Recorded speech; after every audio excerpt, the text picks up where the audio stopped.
I just want to talk this morning a little bit about troubleshooting and resolving problems, right? Things are not always, especially when you're working for like in a small, office environment for different customers, things are not always cut and dried, right? Simple, like we would like them to be. So I had a situation over the weekend where I went out to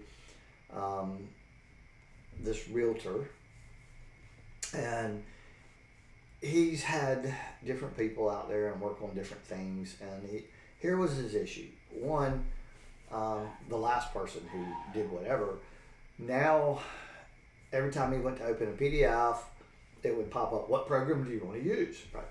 Browser wasn't even in there, right? Edge wasn't even an option there. It was asking for like Word or Excel, which none of those, right, would open it. And then he had two other issues, right? He had two printers. Neither one of them would scan to the computer, right? So as a realtor, he's taking these legal documents and then scanning them into his computer, where he could then, move them from there, or email them or fax them or whatever to, clients. And he had these issues. So the first thing we did was I just, did simple, went to default programs and basically, reestablished Edge as the program to open PDFs, right? Kind of normal. I typically don't use Edge as a continuous browser, but that is kind of the option for, or the best option for running the PDF. And so I solved that issue. Took a couple seconds. So these two printers, one was directly plugged in on the network. The other one was wireless. So the first thing I did is wireless printer, which is the main one he likes to use to scan things right into his computer.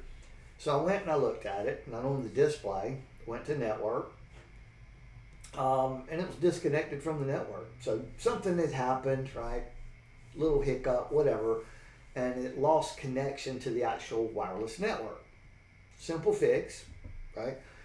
We reconnected to the network, and boom, right? He could scan documents to his computer. So he got that one fixed. The other printer, he wanted set up, and supposedly it was supposed to be set up this way. It was on hardwire, okay? Not like direct printer cable, but network connection. So there was a cable that went from the printer to a little switch, and from the switch up, he had a hardline Ethernet cable to the computer. Problem, the computer was operating on wireless. It was using the wireless NIC and not the Ethernet. So when you would try to scan from that computer or print to that computer, that communication wasn't happening because the main computer was wanting to use wireless. I fiddled with it for a while, back and forth and back and forth. I did finally resolve the issue where he could do what he wanted. Not the best resolution, but functional. Okay, so sometimes we just come up with workarounds. So what I ended up doing is I just happened to have a 10-foot patch cable in my backpack, and I plugged that printer directly, right, run the cable around the desk and back around, and plugged it directly up to the computer, right? So printer directly to computer. Like I said, not the best solution because it's a network printer. So it basically lost its IP on the network and just got a people address, 169.254 address.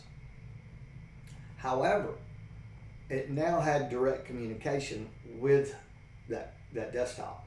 So even though the desktop's using the wireless NIC, right, for his other communications and the internet and the other printer and those things, it was able to establish a direct connection with that other printer.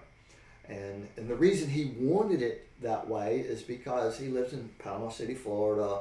He lived through Hurricane Michael, where they did not have power for weeks and weeks on end, much like some of the people in these winter storms are having right now. And he was running on generator, right? And in the case of the generator, you're not going to have the internet, right? All that would be down, therefore there would be no wireless. And he wanted, right, that situation.